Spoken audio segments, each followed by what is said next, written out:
యెహోవా సెలవిచ్చిన మాట చొప్పున మృతి పొందెను అని చూస్తా ఉన్నాం. ఈ యొక్క మోషే యొక్క గుణగణాలు లేకుంటే లక్షణాలు చూస్తే చూడండి, సంఖ్యాకాండం 12వ అధ్యాయంలో పరిశుద్ధాత్మ దేవుడు ఆయన గురించి ఇచ్చినటువంటి సాక్ష్యం ఏంటంటే, సంఖ్యాకాండము 12వ అధ్యాయంలో 3వ వచనంలో మొట్టమొదటి రాయబడింది, మోషే భూమి మీద ఉన్న వారందరిలో మిక్కిలి సాత్వికుడు అని చూస్తాం. అనగా అన్ని లక్షల మంది ప్రజలు నడిపిస్తూ ఉండగా, అంటే కోపము లేనటువంటి వాడుగా లేదా ఎంత ఓపికతో ఇశ్రాయేలు ప్రజలను నడిపిస్తూ వచ్చినట్టుగా చూస్తాం. అందును బట్టి దేవుడు ఇచ్చిన సాక్ష్యం ఏంటంటే మిక్కిలి సాత్వికుడు. 7వ వచనంలో రాయబడింది, అతడు అనగా మోషే నా ఇల్లంతటిలో నమ్మకమైన వాడు. దేవుని ఇంటిలో మోషే నమ్మకమైన వాడుగా ఉన్నాడు అని చూస్తాం. 8వ వచనంలో రాయబడింది, యెహోవా స్వరూపమును నిదానించి చూచినవాడు. యెహోవా స్వరూపం చూచినటువంటి వాడు అని చూస్తాం. 13వ వచనంలో రాయబడింది, మోషే ఎలుగెత్తి మొరపెట్టెను. అనగా ప్రార్థనాపరుడు, మొరపెట్టేవాడు. ఇశ్రాయేలు యొక్క అరణ్య ప్రయాణంలో అనేక పర్యాయములు ఇశ్రాయేలు తిరుగుబాటు చేసినప్పుడు, యెహోవా దేవుడు వారి మీద కోపగించినప్పుడు, లేకుంటే త్రాగుటకు నీరు లేనప్పుడు వారు సనుగుతూ రాగా, తినుటకు ఆహారం లేనప్పుడు ఇశ్రాయేలు ప్రజలు సనుగుతూ రాగా, యెహోవా దేవుని కోపము ఇశ్రాయేలు ప్రజలపై రగులుకొంటా వచ్చినప్పుడు మోషే దేవుని దగ్గర మొరపెట్టినట్లుగా ప్రార్థన చేసినట్టుగా చూస్తాం. ఆయన సాత్వికుడు, నమ్మకమైన వాడు, యెహోవా స్వరూపం నిదానించి చూచినవాడు, ప్రభువునకు మొరపెట్టేవాడు. ద్వితోపదేశకాండం 34వ అధ్యాయంలో 7వ వచనంలో చూస్తాము, అతనికి దృష్టి మాంద్యం లేదు, సత్వ తగ్గలేదు. అంటే అతడు మరణమైనప్పుడు దాదాపుగా 120 సంవత్సరములు వయసు ఉన్నప్పటికీ కూడా అతను దృష్టి మాంద్యము తగ్గలేదని, అంటే కనుచూపు తగ్గలేదు, అతనిలో ఉన్న సత్వ తగ్గలేదు. అనగా అంతటి భౌతికముగాను ఆత్మీయముగాను చక్కటి ఆరోగ్యంతో ఉన్నవాడుగా, is a complete healthy man అని చెప్పవచ్చు. సంపూర్ణమైనటువంటి ఆరోగ్యంగా ఉన్న వ్యక్తిగా చూస్తాం. 9వ వచనం రాయబడింది, మోషే తన చేతులు నూను కుమారుడైన యెహోషువ మీద ఆయన మరణించక మునుపు ఉంచిన దానిని బట్టి యెహోషువ జ్ఞానాత్మ పూర్ణుడయ్యాడు అని రాయబడింది. అనగా దేవుని ఆత్మను మోషే కలిగి ఉండి, ఆ దేవుని ఆత్మను కలిగినటువంటి మోషే యొక్క చేతులు యెహోషువ మీద పెట్టుట ద్వారా మోషే చనిపోయిన తరువాత యెహోషువ జ్ఞానాత్మ పూర్ణుడై ఇశ్రాయేలు ప్రజలను యోర్దాను నదిని దాటించి ఆ యొక్క వాగ్దాన దేశంలోనికి ప్రవేశింపచేస్తూ వచ్చినట్టుగా చూస్తాం. నా అంశం ఏంటంటే, మోషే ఇంతగా శ్రేష్టమైన గుణలక్షణములు కలగటకు కారణం ఎవరు? అనుమానం లేదు, దేవాదేవుడు ఆయన వెనుక నడిపిస్తూ ఉన్నాడు. అయితే భౌతికముగా అతను ఏ విధంగా నడుస్తూ వచ్చినాడు అనేది మనము భౌతికమైనటువంటి మన కుటుంబం గురించి ఒకసారి ఆలోచిస్తూ వచ్చినప్పుడు, మోషే యొక్క కుటుంబం గురించి ఆలోచిస్తే, అంటే మోషే తల్లిదండ్రుల గురించి నేను మాట్లాడట్లేదు ఇక్కడ. తల్లిదండ్రులు అమ్రాము, యొకబేదు, లేకుంటే సహోదరి మిరియాము, సహోదరుడైన అహరోను, వారి గురించి మాట్లాడలేదు. కానీ మోషే యొక్క కుటుంబం గురించి మాట్లాడుతూ వచ్చినప్పుడు మొట్టమొదటిగా మోషే యొక్క భార్య సిప్పోరా అని చూస్తాం. నిర్గమకాండము 2వ అధ్యాయంలో యొక్క మోషే ఫరో రాజునకు భయపడి ఐగుప్తు నుండి మిద్యాను అరణ్యంలో పారుగెడుతూ వచ్చాడు. మిద్యాను అరణ్యంలోనికి వెళ్ళిన తర్వాత ఆ అరణ్యంలో ఆ యొక్క మిద్యాను యాజకుడైనటువంటి ఇత్రో పేర్లు 3 పేర్లు, ఇత్రో అంటారు, రఘుయేలు అంటారు, హోబబు అంటారు. ఈ ఇత్రో యొక్క గొర్రెలను కాయుచున్నటువంటి 7 కుమార్తెలు, వారు తమ గొర్రెలకు నీరు పెట్టుకుంటుంటే కొందరు మందర కాపరులు వచ్చేసి వారిని తరుముతూ ఉండగా, అక్కడ ఆ యొక్క మిద్యానారణ్యమునకు పరిగెత్తి అరణ్యంలో ఆహారం లేకుండా నీళ్లు లేకుండా అలసిపోయినటువంటి మోషే అక్కడ కూర్చొని ఉన్నటువంటి మోషే ఆ యొక్క మంద కాపరుల నుండి ఈ యొక్క ఇత్రో యొక్క కుమారులను రక్షించి వాటి గొర్రెలకు నీరు పెట్టినట్టుగా చూస్తాం. తర్వాత ఇతర కుమార్తెలైనటువంటి 7 తమ ఇంటికి వెళ్ళారు. ఆ యొక్క ఇతరో వారిని చూసి ఎంత త్వరగా ఈరోజు వచ్చేసారు అంటే వారు చెప్తారు, ఒక ఐగుప్తీయుడైన వ్యక్తి మాకు సహాయం చేస్తూ రాగా మేము త్వరగా వచ్చామని చెప్తే అతని వ్యక్తి ఎవరు అంటే రాలేదు అని చెప్పినప్పుడు అతను అంటాడు, వెళ్ళి పిలుచుకొని రండి, అతనికి భోజనం పెడదాం అంటాడు. తర్వాత మోషే తన ఇత్రో ఇంటికి వచ్చినప్పుడు అక్కడ రాయబడిన మాట అంటే 2వ అధ్యాయంలో, ఆ నిర్గమకాండము 2వ అధ్యాయం 21వ వచనం, మోషే ఆ మనుషునితో నివసించుటకు సమ్మతించెను, అతడు తన కుమార్తె అయిన సిప్పోరాను మోషేకిచ్చెను. దాదాపుగా ఈ యొక్క మోషే ఆ మిద్యాను అరణ్యంలో ఒక ఐగుప్తీయుడుగా, ఒక హెబ్రీయుడుగా, ఒక అన్యుడుగా, ఒక అన్య దేశంలో పరిగెడుతూ ఉండగా అతని యొక్క అడ్రస్ గురించి ఆ వ్యక్తి ఎవరో తెలియనటువంటి వ్యక్తిని మిద్యాను యాజకుడైన ఇత్రో చేరదీసి ఆహారమును పెట్టి ఇప్పుడు ఏం చేస్తున్నాడంటే తన కుమార్తె అయినటువంటి సిప్పోరానిచ్చి పెళ్లి చేస్తున్నట్టుగా చూస్తాం. నా అంశం ఏంటంటే దాదాపుగా మోషే 40 సంవత్సరములు ఆ మిద్యాను అరణ్యములో ఇత్రో ఇంట సిప్పోరాతో పాటు కలిసి కుటుంబముగా మోషే నడుస్తూ వస్తూ ఉన్నాడు. అయ్యా అమ్మ గమనించు, ఆ దినాల్లో మోషే ఇత్రో ఇంటికి మన భాషలో ఏమంటారండి, అల్లుడు అత్తమామల ఇంటికి వెళ్తే ఏమంటారండి, ఏమంటారు, ఇల్లరికం పోయినాడు అంటారు కదా. మోషే ఇప్పుడు ఏం చేశాడు, ఇత్రో ఇంటికి వెళ్ళాడు. 40 సంవత్సరాలు తన భార్యను సిప్పోరాతో పాటు ఇత్రో ఇంటిలో ఉన్నట్టుగా చూస్తాం. ఈ 40 సంవత్సరములలో మోషేను ఇత్రో కానీ సిప్పోరా కానీ ఆ యొక్క 6 చెల్లెండ్లు కానీ ఆ యొక్క ప్రజలు కానీ మోషేను ఎలా చూసుకుంటూ వచ్చారంటే చాలా ప్రేమగా చూసుకుంటూ వచ్చినట్టుగా చూస్తాం. అయితే ఈ దినాల్లో రివర్స్ అయిపోయింది కదా. వివాహం అయితే అమ్మాయి ఎక్కడికి వెళ్ళాలండి, ఎక్కడికి వెళ్ళాలి అమ్మాయి పెళ్ళి అయితే, పెళ్లి కూతురు ఎక్కడికి వెళ్తుంది, పెళ్లి కొడుకు ఇంటికి వెళ్తుంది కదా. పెళ్ళైన తర్వాత భర్త దగ్గరికి వెళ్తుంది. కానీ అక్క వాళ్ళు అనుకుంటారు చాలామంది, అయ్యో ఆయనే మా ఇంటికి వచ్చింటే ఎంత బాగుండు, నేను మా అమ్మ వాళ్ళతో ఉండేదాన్ని, మా అమ్మ నాన్నతో సంతోషంగా ఉండేదాన్ని, అదే సిస్టమ్ ఇప్పుడుంటే బాగుండు కదా అని అనుకుంటున్నారేమో. మీరు గమనించండి, నా అంశం ఏంటంటే మోషే ఇత్రో ఇంటికి వెళ్ళినప్పుడు మామయ్య అయిన మోషే, భార్య అయిన సిప్పోరా, మరి మరదర్లు అయినటువంటి 6 ఆ యొక్క సిప్పోరా యొక్క చెల్లెండ్లు మోషేను చాలా చక్కగా చూసుకుంటూ వచ్చారు. ఆ కుటుంబము వర్ధిల్లుతూ వచ్చినట్టుగా చూస్తాం. నా అంశం అంటే ప్రేమ సహోదరి, మామలారా, అత్తలారా, నీ ఇంటికి ఒక కోడలుగా ఒక అమ్మాయి వస్తే నీ సంబంధం ఎలా ఉంది, ఎలా చూసుకుంటా ఉన్నావు? అమ్మాయి ఎలా వస్తుందండి, పెళ్లి చేయబడితే పెళ్లి కుమార్తె అమ్మాయి మన ఇంటికి ఎలా వస్తుందండి? తన తల్లిదండ్రులను విడిచిపెడుతుంది, అన్నదమ్ములను విడిచిపెడుతుంది, అక్క చెల్లెలను విడిచిపెడుతుంది, తన సొంత ఇంటిని విడిచిపెడుతుంది, సమస్తం విడిచిపెట్టేసి ఇంటికి వస్తే అత్త ఏం చేయాలండి? అత్తకు అనుభవమే కదా ఇంతకుముందు అత్తగారికి. ఒకప్పుడు ఆ అత్తగారు కూడా కుమార్తెనే, తర్వాత ఒకప్పుడు అత్తగారు కూడా కోడలే. ఇప్పుడు అత్త అయ్యేసరికి నా యొక్క స్థానం పెరిగింది అని చెప్పేసి, లేదా మామ అయ్యేసరికి నా యొక్క స్థానం నా స్థితి పెరిగిందని చెప్పేసి కోడలను కుమార్తెగా కాకుండా ఓ కోడలుగా చూసుకొని నువ్వు 8 అయినా లేయవు, 8 అయినా ఇంటి ముందర కసులు కొట్టావు, 8 అయినా ఇంటి ముందర నీళ్లు చల్లవు, రాత్రి లేటుగా పండుకుంటావు, పొద్దున్నేసి అట్లా ఉంటావు ఇట్లా ఉంటావని ఎన్ని విశ్వాస కుటుంబాలు నేటి దినాన చిన్నాభిన్నం అవుతూ ఉన్నాయి. నేను ప్రతిదానికి వివరించను, కానీ ఆ కుటుంబం గురించి చెప్పుకుంటూ వెళ్తుంటే పరీక్షించుకుంటూ వస్తాం, ఆలోచించుకుంటూ వస్తాం మన కుటుంబం ఎలా ఉందో. మొట్టమొదటిగా సిప్పోరా తన భర్తను ప్రేమిస్తూ వచ్చింది, లేదా సిప్పోరా తండ్రి అంటే మోషేకు మామ ఇత్రో తన అల్లుడైనటువంటి మోషేను ప్రేమిస్తూ వచ్చినట్టుగా చూస్తాం. రెండవదిగా చూస్తే 4వ అధ్యాయంలో 4వ అధ్యాయం సిప్పోరా గురించి ఆలోచిస్తున్నామండి. 4వ అధ్యాయం చదవండి, 20వ వచనం. అందరు కలిసి చదువుదామా? 20వ వచనం, 4:20. మోషే తన భార్యను తన కుమారులను తీసుకొని గాడిద మీద ఎక్కించుకొని ఐగుప్తుకు తిరిగి వెళ్ళెను అని చూస్తాం. ఎప్పుడైతే మిద్యాను అరణ్యంలో 40 సంవత్సరములుగా మోషే ఇత్రో తన మామయ్య ఇత్రో ఇంట ఉండగా ఆ యొక్క మండుచున్న పొదలో నుండి దేవుడు మాట్లాడుతూ వచ్చినప్పుడు మామయ్య ఇత్రో దగ్గరికి వెళ్ళి నేను ఆ స్వజనులను చూసి వస్తానని చెప్పినప్పుడు, నా బంధువుల దగ్గరికి వెళ్తానన్నప్పుడు క్షేమంగా వెళ్ళమని చెప్పి ఇత్రో చెప్తూ రాగా తన భార్య అయిన సిప్పోరాను తీసుకొని తన కుమారులను తీసుకొని ఎక్కడికి వెళ్తున్నాడండి? ఐగుప్తుకు వెళ్తూ ఉన్నాడు, తన బంధువుల యొద్దకు వెళ్తూ ఉన్నాడు.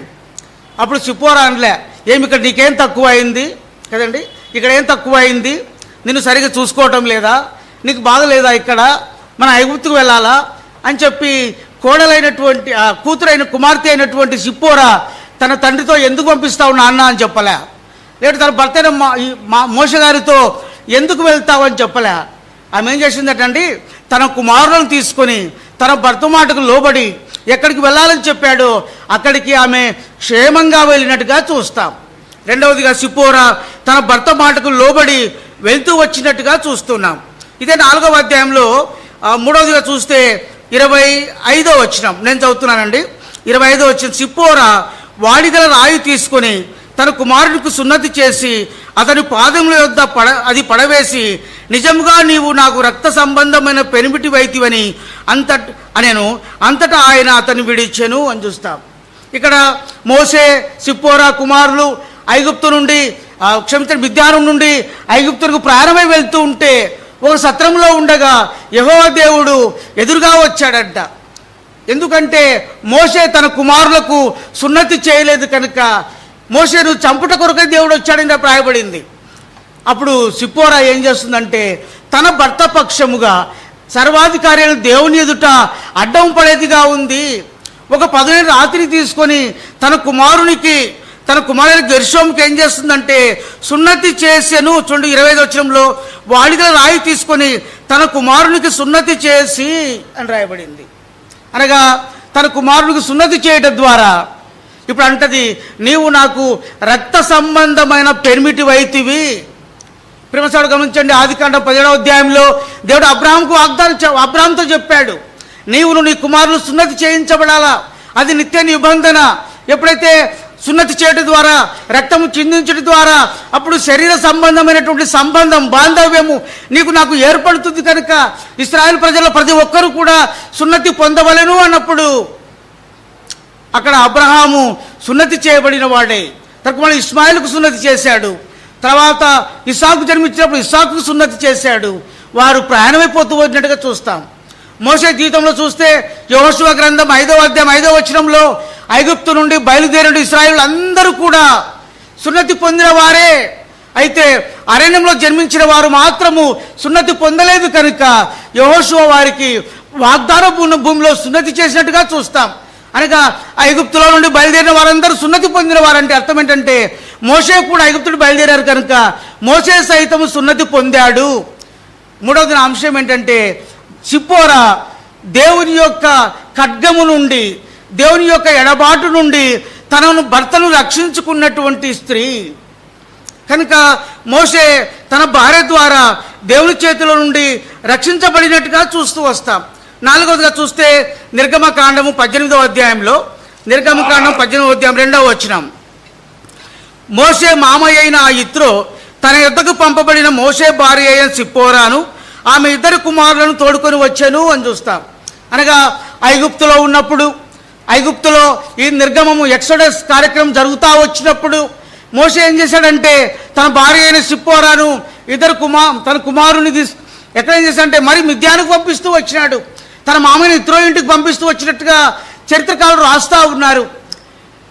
కనుక ఎప్పుడైతే వారు అరణ్య ప్రయాణం చేస్తూ ఉండగా 18వ అధ్యాయంకి వచ్చినప్పుడు, అనగా సీనాయి పర్వతమునకు సమీపిస్తూ వచ్చినప్పుడు ఆ యొక్క ఇత్రో ఏం చేశాడంటే ఆ యొక్క మోషేకు భార్య అయిన సిప్పోరాను 2 కుమారులను తీసుకొని వచ్చి మోషేకు అప్పగించినట్టుగా చూస్తాం. 4వ అంశం ఏంటంటే సిప్పోరా తన భర్త మాటకు విధేయురాలైంది. అమ్మా, ఐగుప్తులో పరిస్థితులు బాలేవు, నేను చాలా బిజీగా ఉన్నాను కనుక నువ్వు నీ తండ్రి ఇంటికి వెళ్ళమంటే తండ్రి ఇంటికి వెళ్ళింది.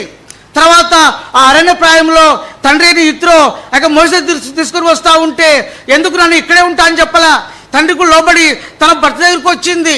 తర్వాత చూస్తే 18వ చివరి వచనంలో చూస్తే ఆ యొక్క తర్వాత మోషే తన మామను పంపివేయగా అతడు స్వదేశమునకు వెళ్ళాను.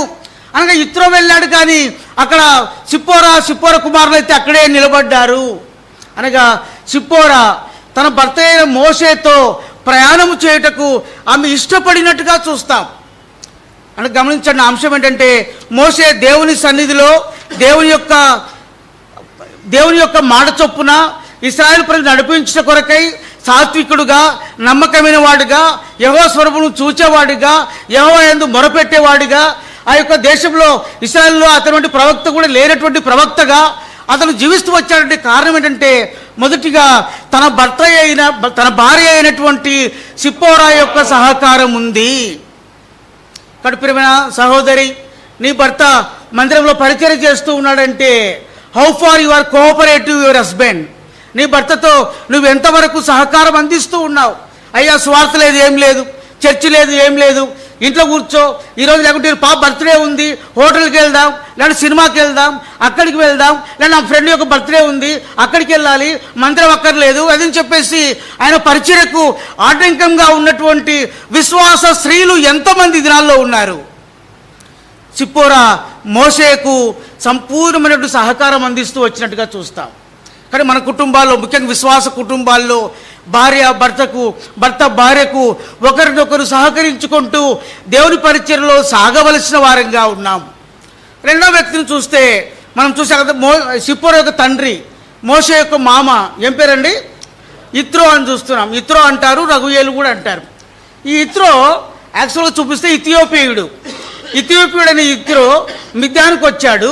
మిద్యానులో అతను ఒక యాజకుడుగా జీవిస్తూ ఉన్నాడు. మిద్యాను పేరు, మరొక పేరు ఏంటంటే కూషు దేశం అని కూడా పిలుస్తారు.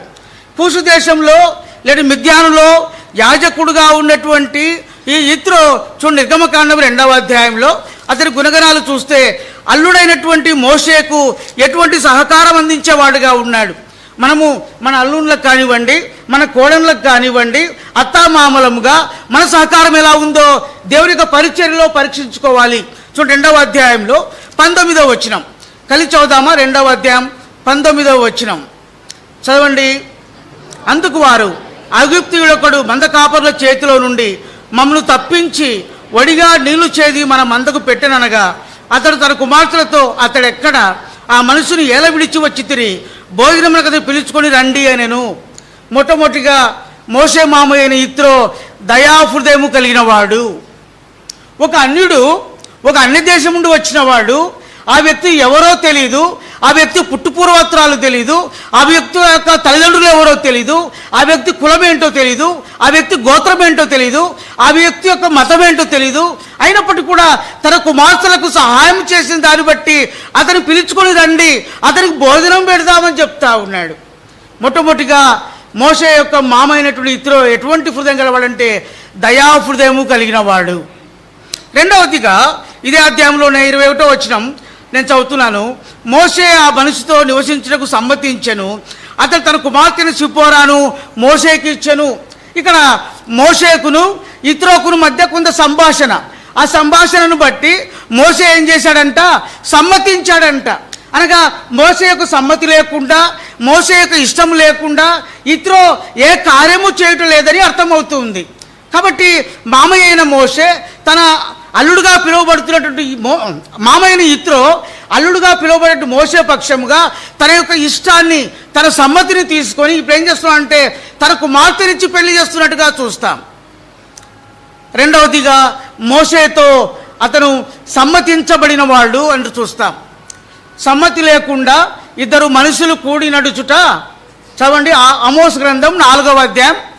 చూడండి, ఆ మాట చదువుతారా ఒకసారి? 4వ అధ్యాయం 10వ అధ్యాయం ఆమోస్ గ్రంథం. మళ్ళీ చదువుదామండి, చదివితే బాగుంటుందేమో. ఆమోస్ గ్రంథం చదవండి, తీసిన వారు 4వ అధ్యాయం 4వ అధ్యాయమేనా 10వ అధ్యాయమా? ఏదండి 3వ అధ్యాయం చదవండి.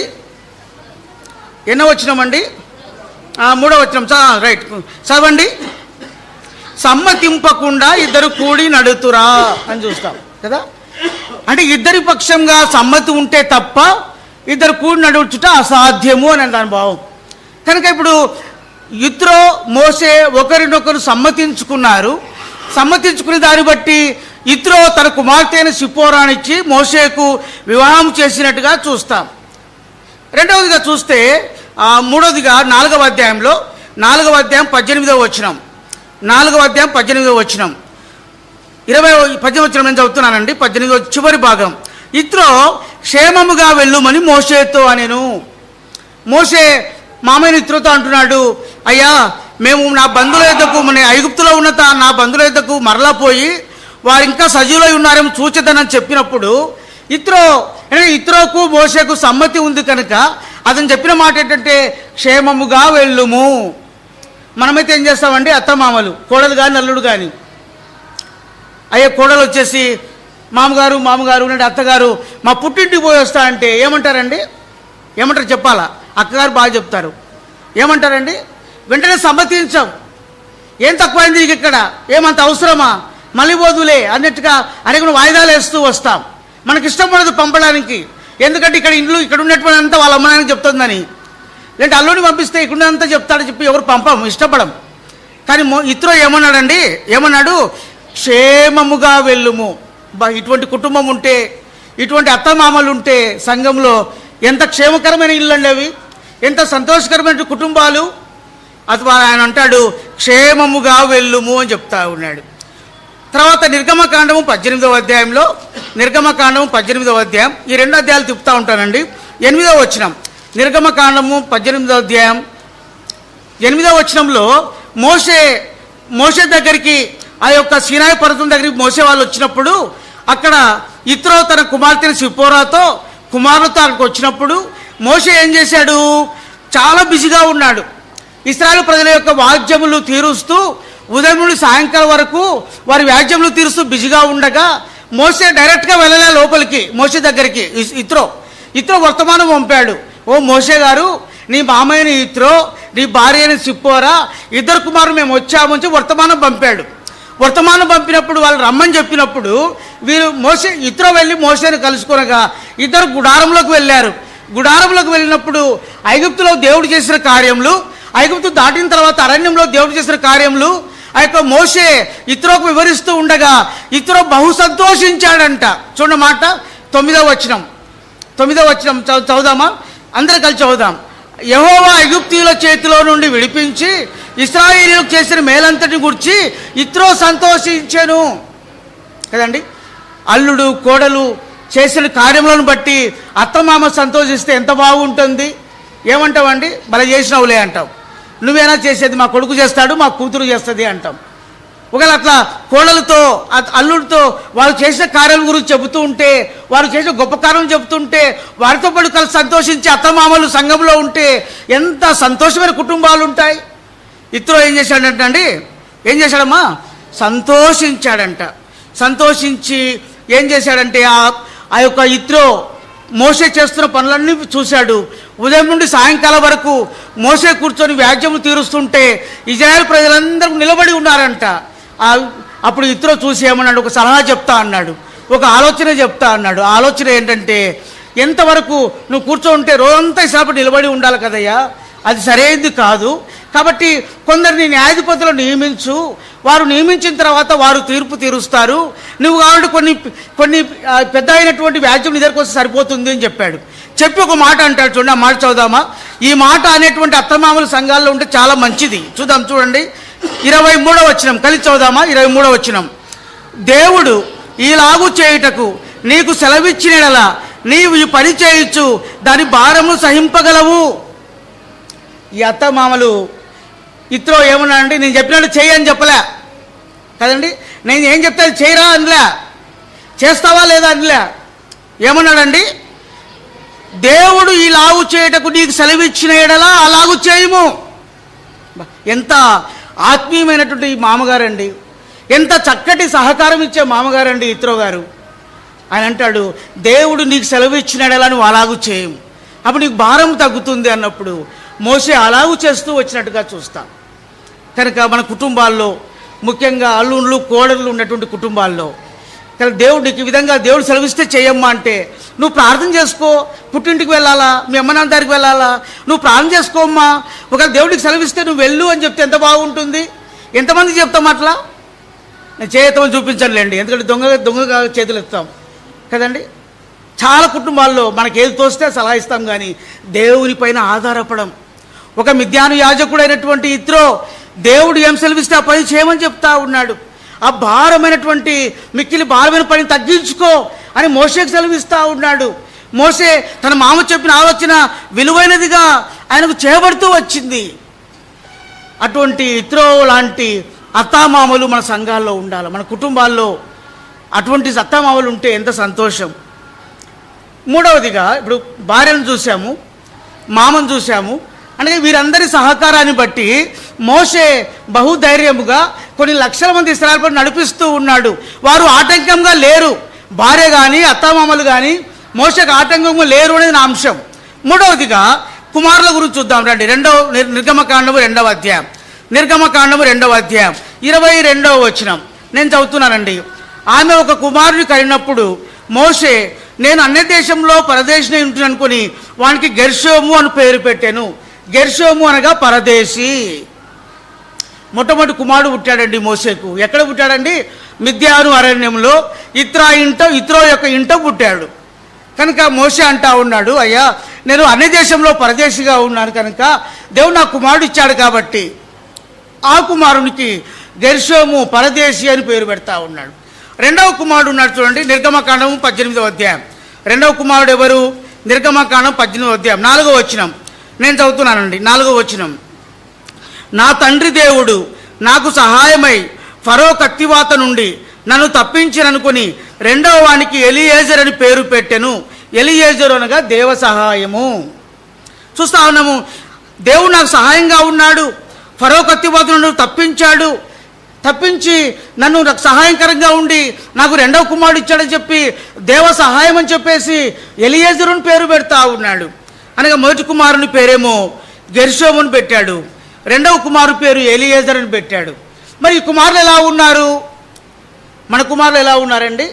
మనం సంఘానికి వస్తాం, పరిచర్య ఉంటే దేవునింటికి వస్తాం, మన పిల్లలు మాత్రమే ఎక్కడో ఉంటారు. చాలా కొద్దిమంది పరిచారకుల పిల్లలు మాత్రమే దేవుని ఇంట్లో ఉంటారు. చాలా కొద్దిమంది పరిచారకుల పిల్లలు మాత్రమే యూత్ మీటింగ్ వస్తారు. చాలా కొద్దిమంది పరిచారకుల పిల్లలు మాత్రమే సువార్తకు వస్తారు. అందరూ పరిచారకుల పిల్లలు రారు మన సంఘాల్లో. ఎందుకంటే ఎన్నెన్నో కార్యాలు, ఎంతెంతో బిజీ ప్రోగ్రామ్స్. కాబట్టి పరిచర్య అంటే, దేవుని ఇల్లు అంటే అంతగా పట్టింపు గ్రహింపు ఉండదు. చూస్తే మోషే కుమారుల విషయమై చూద్దాం చూడండి. మొదటి దినవృత్తాంతములు 18వ అధ్యాయం, మొదటి దినవృత్తాంతములు 23వ అధ్యాయం, క్షమించండి, మొదటి దినవృత్తాంతములు 23వ అధ్యాయం, 23వ అధ్యాయం.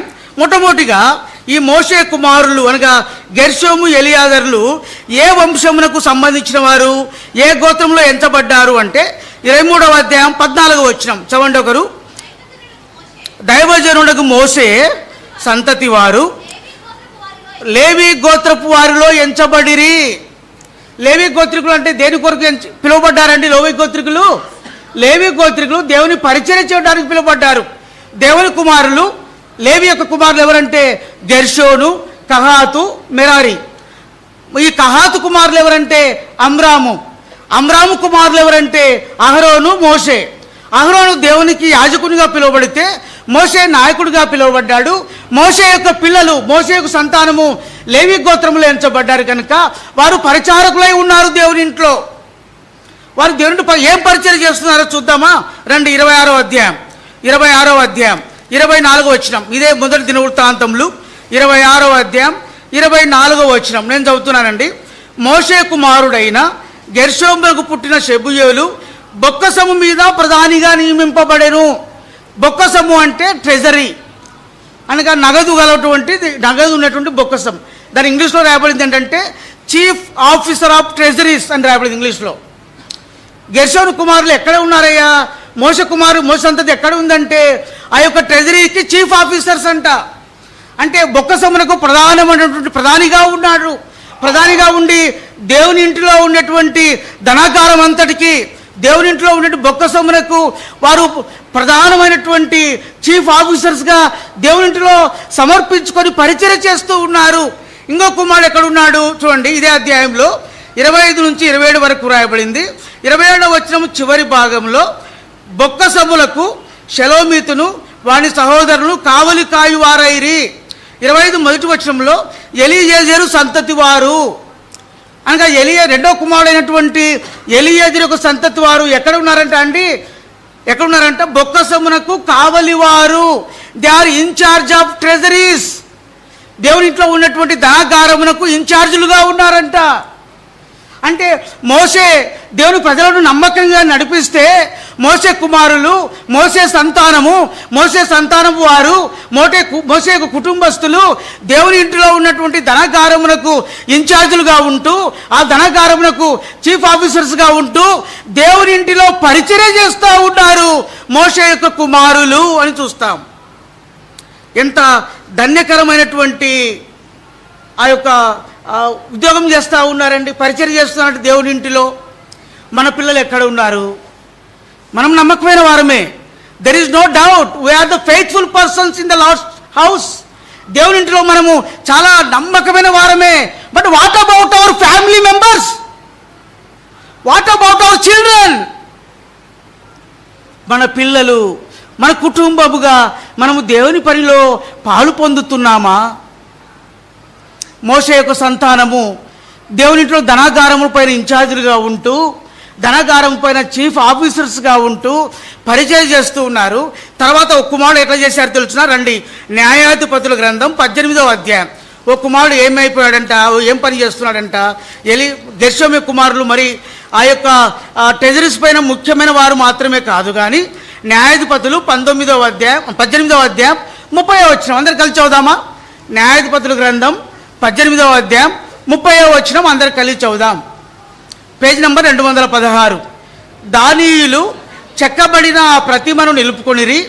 మోషే మనువడును గెర్షోను కుమారుడైన యోనాతాను అనువాడును వాని కుమారును ఆ దేశము చెరపట్టబడు వరకు దానియుల గోత్రమునకు యాజకులై ఉండిరి. చూసారా, గెర్షోని యొక్క కుమారులు అంటే మోషే యొక్క మనవళ్ళు ఏం పని చేస్తున్నారండి? They are priest. వారు సేవకులుగా మార్చబడ్డారు. మోషే యొక్క మనుమన్లు యోనాతాను అనువాడు వారి కుమారులు దేవుని ఇంటిలో అంటే దాని గోత్రికులకు యాజకులుగా ఉన్నారు. ఎంత ధన్యకరమైనటువంటి కుటుంబం, ఎంత ఆశీర్వాదకరమైన కుటుంబం, ఎంతగా ఆశీర్వదించబడిన కుటుంబం. కనుక ఆ కుమారులు యాజకులుగా, అందుకనే మోషే మరణం కాకముందు, రండి ద్వితీయోపదేశకాండం, మరణం కాకముందు ఏం చేశాడు?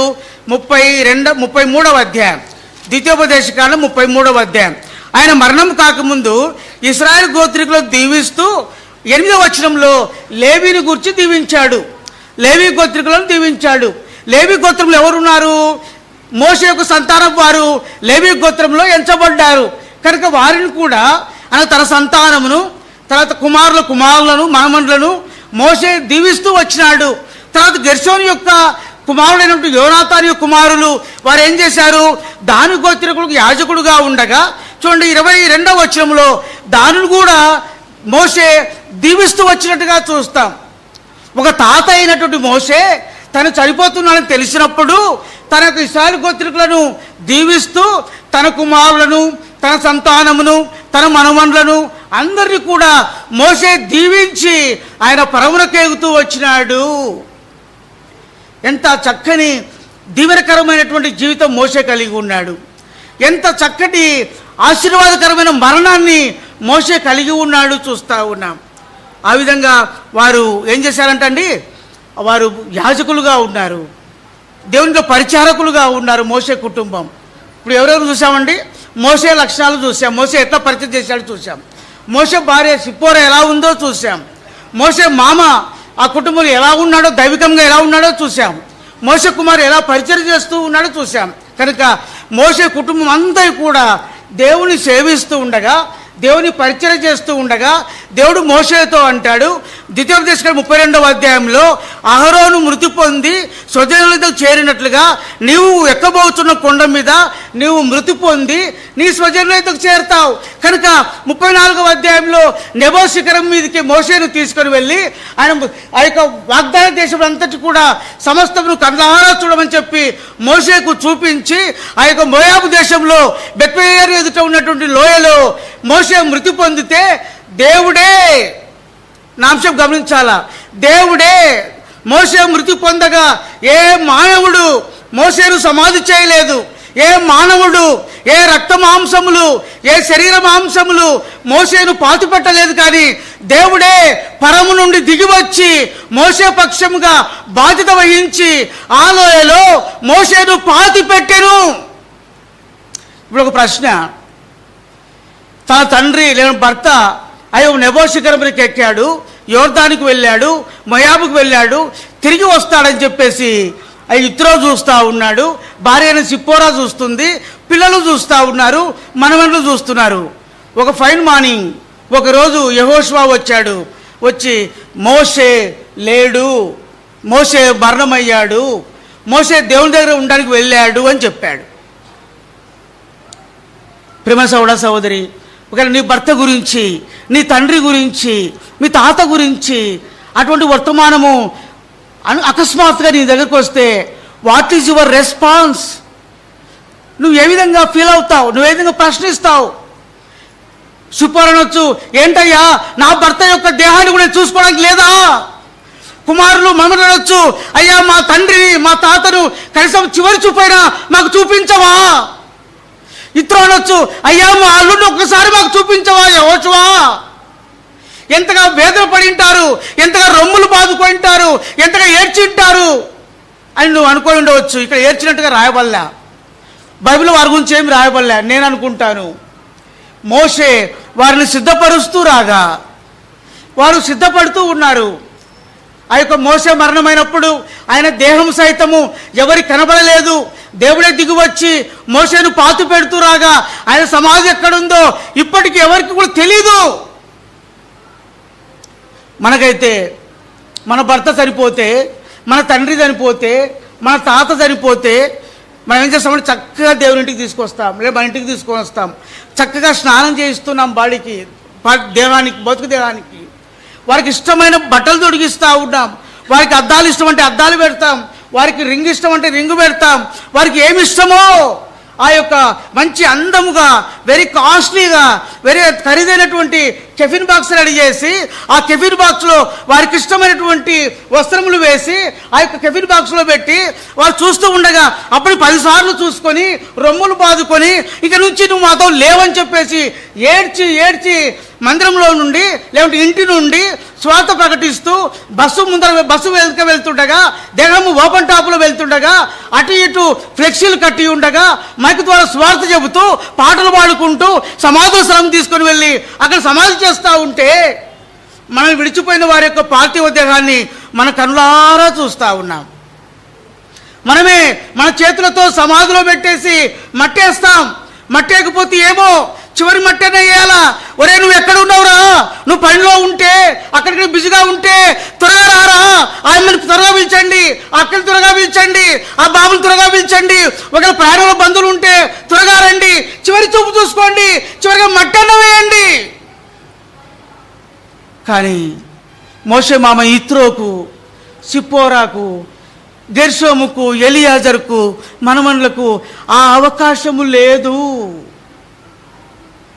ప్రేమ సహోదరి, మన వారు మరణిస్తే మనం ఎంతగా కుంగిపోతూ ఉన్నాం, ఎంతగా కన్నీరు కాడుస్తూ ఉన్నాం, ఎంతగా దుఃఖిస్తూ ఉన్నాం.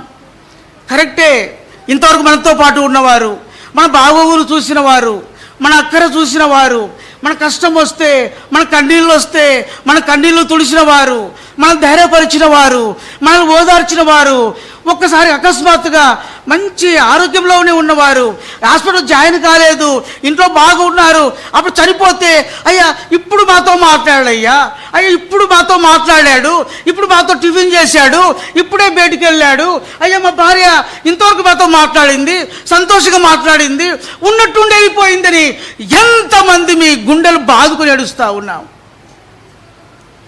అయితే మోషే చనిపోతే ఆయన దేహం కూడా కనబడలేదే, సమాధి ఎక్కడుందో తెలియదే, సమాధి ఎక్కడ చేసి ఎవరు చేశారో కూడా వీరికి తెలియదే, యెహోషువ చెప్పేంత వరకు ఆయన మరణమైనట్టు కూడా తెలియదే ఎవరికి. ఆ కుటుంబము ఎంతగా ఏడ్చినప్పటికీ what a glorious hope they have, ఎంత మహిమకరమైన నిరీక్షణ ఆ కుటుంబం కలిగి ఉంది. ప్రియమైన సహోదరి, మన కుటుంబాలు ఆ విధంగా కట్టబడాలా? మనకిష్టమైన వారు ఈ లోకం విడిచిపెట్టినప్పటికీ అయ్యా అటువంటి మహిమాత్మ నిరీక్షణ మనం కలిగి ఉండాలా? యోబులో అంటాడు, యోబు గ్రంథం అంటాడు చూడండి, యోబు గ్రంథం 23వ అధ్యాయం చదవండి 13వ వచనం. నేను ముగిస్తానండి. యోబు గ్రంథం 23వ చదవండి, 23వ అధ్యాయం 13వ వచనం, 23:13 చదవండి ఒకరు. అయితే ఆయన ఏక మనస్సు గలవాడు, ఆయనను మార్చగలవాడు ఎవడు? ఆయన తనకిష్టమైనది ఏదో అదే చేయును. చూసారు, యోబు అంటాడు, యోబు అన్ని శ్రమల్లో ఉన్నాడు, అన్ని అంత 7 కుమార్తెలు 10 మంది కుమారులు కుమార్తెలు ఒక్కరోజే చనిపోయారు. ఎట్లా ఉంటుందండి ఆయన పరిస్థితి? ఎంతగా రోధించి ఉంటాడు, ఎంతగా వేదన పడి ఉంటారు. ఆ వేదనలో నుంచే కదా యోబమ్మ గారు యోబుతో అనింది, అయ్యా ఎంతకాలం యథార్థం విడవకుండా అయ్యో దేవుడు దేవుడు అంటావు, నీ యథార్థాన్ని విడిచి దేవుని చూసి మరణం కావచ్చు అని చెప్పి ఎందుకు ఆ మాట చెప్పింది? ఆమె ఎంతగా ఏడ్చింది, ఆమె ఎంతగా గుండెలు బాదుకుంది.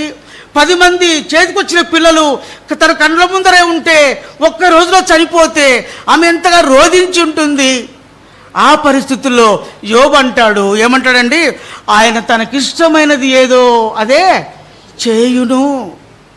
మన జీవితంలో ఆయన ఏది చేయాలనుకుంటాడో, మన ఎలా నడిపించాలనుకుంటాడో, మనం ఎలా విడిచిపెట్టాలనుకుంటాడో, మనం ఎలా ఆదరించాలనుకుంటాడో, మనం ఎలా లేవదీయాలనుకుంటాడో, మనం ఎలా బలపరచాలనుకుంటాడో, మన విషయమై ఆయన ఏమైతే ఆయన ఇష్టపడతాడో తన ఇష్టాన్ని నెరవేర్చేవాడు ఆయన. యోబు అంటాడు, ఆయన తనకిష్టమని ఏదో చేస్తాడు కనుక వీ హ్యావ్ నాట్ క్వశ్చన్డ్, మనం ఆయనను ప్రశ్నించలేము కనుక ఆయనకి ఇష్టమైంది. ఓ యోబమ్మ, 10 మంది పిల్లలకు దినం చనిపోయారు, నేను చూస్తే నడునెత్తి మొదలుకొని అరికాలి వరకు కురుపులతో పుండ్లతో లేవలేని పరిస్థితిలో ఉన్నాను. ఉన్నటువంటి ఆస్తి అంతా వెళ్ళిపోయింది, మనకుంటే పశువులంతా వెళ్ళిపోయినాయి, పరివారంతా వెళ్ళిపోయారు, నీవు నేనే మిగిలిన. ఒక 4 స్నేహితులు వచ్చేసి సూటు మాటలు మాట్లాడుతున్నారు. అమ్మా, నాకు నీవు నీకు నేను తప్ప, తర్వాత మన ఇద్దరికి ఆ దేవుడు తప్ప ఎవరున్నారమ్మా? మనం ఒకరినొకరు ఆదరించుకోవాలా, ఒకరినొకరు బలపరుచుకోవాలా, శ్రేష్ఠ నిరీక్షణ కలిగి ఉండాలా. ఒకనాడు నీవు నేను కూడా ఈ లోకం విడిచిపెడతావమ్మా అని చెప్పి యోబమ్మకు చెబుతా ఉంటే చివరిలో 2 దేవుడు ఆశీర్వదించిన తర్వాత అంతవరకు రాని బంధువులు వస్తే, సహోదరులు అందరూ వచ్చేస్తే యోబమ్మ ఏం చేసిందంటే వారికి విందు చేసి పెట్టింది. వారు తింటూ ఉంటే నిలబడి చూస్తూ వచ్చింది. వారు ఏదో బహుమతి తీసుకొని వస్తే ఈ బహుమతులంతా నాకెందుకొని తనలో అనుకొని దేవుడిచ్చే బహుమానం కొరకై నిరీక్షణ కలిగి ఉంటా వచ్చింది. ఆ కుటుంబము దేవుని కొరకై ఎంతగా ఎదురు చూస్తూ వచ్చింది. కీర్తనకాడు అంటాడు, 135వ కీర్తన చదవండి, 6వ వచనం. 135వ కీర్తన 6వ వచనం. 135:6 చదవండి ఒకరు.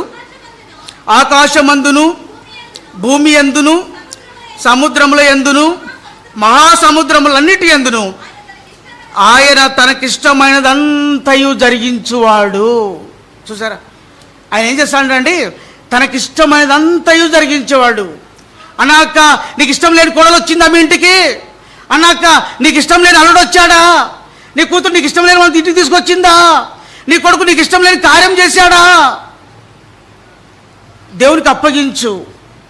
ఆయన తనకిష్టమైనంత జరిగించేవాడు. ఆయన సెలవు లేకుండా ఏమి జరగదు సుమా. నువ్వు ఎంతో భారమైనటువంటి బరువును నువ్వు మోస్తున్నానని నువ్వు అనుకుంటున్నావేమో, అది దేవుని ఇష్టమైంది. నీ భర్త, నీ తండ్రి, నీ భార్య, నీ పిల్లలు ఈ లోకం విడిచిపెట్టారేమో, అది దేవుడికి ఇష్టమైంది. కొంతకాలము నీకు దుఃఖం ఉంటుంది, కాదనలేం. శరీరంలో ఉన్నాం, లోకంలో ఉన్నాం, భౌతికంగా ఉన్నాం. నిన్నటి వరకు కొన్ని సంవత్సరాలు కలిసి జీవిస్తూ ఉండి ఒక్కసారి అతను వదిలిపెడితే, అతను వెళ్ళిపోతే, ఆమె వెళ్ళిపోతే కొంత భారం ఉంటుంది. దీనికే నువ్వు ఇంత ఇదైపోతే రేపొద్దున ప్రభు వచ్చినప్పుడు ఆ యొక్క మర్మం గురించి మనం ఆరాధన వర్తమానం చూసాము. ఆయన కడుపురం రోగినప్పుడు ఇద్దరు పండుకొని ఉంటారు, భార్యాభర్తలుగా ఒక మధ్య పడుకుంటే నీ భర్త ఆలోచనను మాయమైతే అక్క నువ్వేం చేస్తావు? అన్న, నీ భార్య ఉన్నట్టుండి నీ పక్కన మంచం మీద ఉండి ఆమె వెళ్ళిపోయి కనపడకపోతే అన్నా నువ్వేం చేస్తావు? నీ భర్తనో నీ భార్యనో లేదా నీ పిల్లల బర్త్డే ఉందని చెప్పేసి గ్రాండ్గా బర్త్డే జరుపుకుంటున్నావు, కేక్ కట్ చేస్తూ ఉంటే నీ కూతురు వెళ్ళిపోతే నువ్వేం చేస్తావు? ఆ రోజు తట్టుకోగలమా? ఆ రోజు నిలబడగలమా? ఆ రోజు దేవుని కొరకై మనం నిలబడగలమా? దాని కొరకై ఇప్పుడే సమయం ఉండగానే ఆయన తనకిష్టమైనదంతయు జరిగించువాడని ప్రభుకు అప్పచెప్పుకుందుముగాక. నా జీవితంలో ఏమి జరిగినా ప్రభువా అది నీ చిత్తమేనైనా, నీ ఏర్పాటు చొప్పున ప్రభువా నువ్వు జరిగిస్తున్నావయ్యా, నీకు ఇష్టమైందయ్యా, ఏమి జరిగినా సరే ప్రభువా నేను ధైర్యంగా ఉంటాను, నిరీక్షణ కలిగి ఉంటాను, ఇతరులను ఆదరించినట్లుగా ఉంటాను.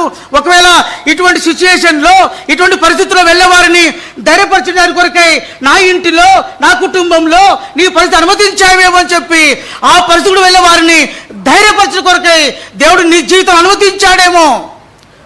ఒకసారి ఆలోచిద్దామా? ఆయన తనకిష్టమైనదంతయు జరిగించేవాడు. ఇంకో మాట చూద్దామండి చివరిగా. ఆది కాండము 24వ అధ్యాయం. లాబాన్ అంటాడు, ఆది కాండము 24వ అధ్యాయం చదవండి 50వ వచనం. ఆది కాండము 24:50. లాబానును బెతూయేలును ఇది యెహోవా వలన కలిగిన కార్యము, మేమైతే అవునను కానీ కాదని కానీ చెప్పజాలము. చూసారా, ఇది యెహోవా వలన కలిగిన కార్యం. నేను వివాహం గురించి మాట్లాడట్లేదండి, ఆ యొక్క రిబ్కా వాళ్ళ గురించి మాట్లాడట్లేదు, దేవుని వాక్యం గురించి. ఇది యెహోవా వలన కలిగిన కార్యం. మన జీవితంలో ఏమి జరిగినా అది యెహోవా వలన కలిగిన కార్యం. ఆయనకి ఇష్టమైంది, ఆయన అనుమతించాడు కనుక నేను కానీ నీవు కానీ అవునని కానీ కాదని కానీ చెప్పజాలం. అది ఆయన ఇష్టం. ఆయన సార్వభౌముడు, ఆయన బహుమాధికారం కలిగిన వాడు. మన జీవితంలో, మన కుటుంబంలో, మన సంఘంలో తనకిష్టమైనంతా కూడా ఆయన జరిగించేవాడుగా ఉన్నాడు. కనుక ప్రియమైన సహోదర సహోదరి, మోషే కుటుంబం వలె మన కుటుంబం ఉందా? మోషే కుటుంబం ధైర్యపరచబడినట్లుగా మనం ధైర్యపరచబడుతూ ఉన్నామా? ఇది ఆయనకు ఇష్టమైనదంతా జరిగించేవాడు. కానీ మన వ్యక్తిగత జీవితంలో, మన కుటుంబంలో, సంఘంలో దేవుడు తనకిష్టమేదో ఆ కార్యం జరిగిస్తూ ఉండగా ఓసారి మనకు కష్టమే, ఓసారి మనకు దుఃఖమే, ఓసారి మనకు కన్నీళ్ళే, మనం భరించలేం. శారీరకంగా ఉన్నాం కనుక మనకు చేత కాదు, అది భరించి మన వల్ల కాదు. అనుమతించిన దేవుడు మనల్ని ఆదరించడా? ఆ పరిస్థితులను మన జీవితం అనుమతించిన దేవుడు, మన ప్రియమైన వారిని తీసుకున్న దేవుడు మనల్ని బలపరచడా? మనల్ని ఒంటరిగా విడిచిపెడతాడా? ఆయన మనల్ని విడిచిపెట్టేసి నాకు నీతో పని లేదు, సంబంధం లేదంటాడా? ఆయన దివారాత్రములు చేయి చాపే దేవుడు కదా, ఆయన కురుకడు నిద్రపోని దేవుడు కదా. మనం నిద్రపోతుంటే కూడా మన ప్రక్కన ఉండి ఆయన కావాలి కాసే దేవుడు కదా. అట్టి దేవుడు మనకుండగా అటువంటి గొప్ప నిరీక్షణతో మనం సాగుదాము కాదు.